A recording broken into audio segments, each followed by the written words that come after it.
I heard it said recently that no man could be a master unless he is willing to be thought a fool first.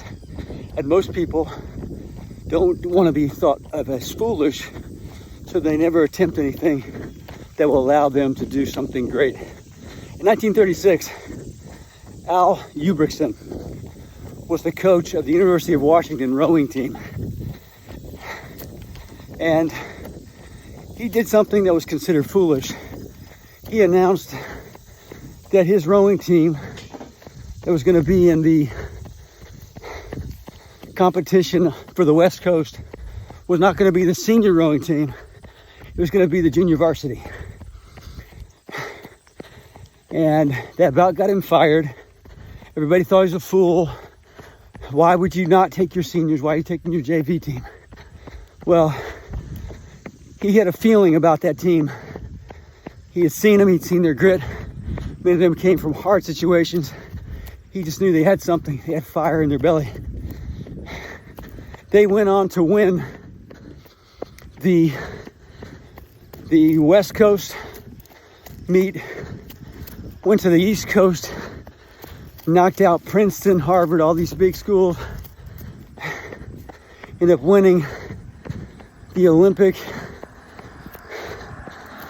trials, and ended up in Berlin in 1936. This is when Hitler was coming on strong, and a lot of turmoil in the world. And this team, unlikely team, in front of 75,000, mostly German fans, and the Fuhrer himself, went on to win the gold medal in the 8-man rowing team.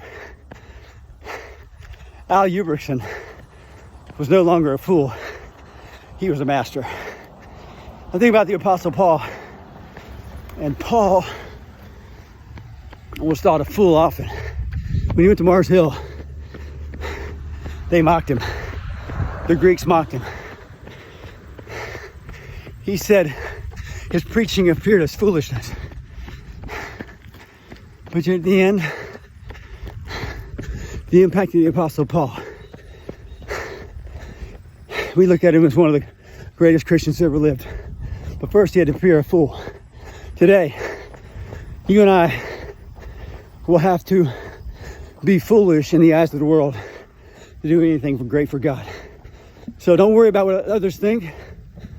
Worry about what God knows, what God sees. Let's do our very best. Even when we look foolish, here in eternity, there's some greatness that awaits us when Jesus says, well done, good and faithful servant. Have a great day. Stay humble. Pray hard.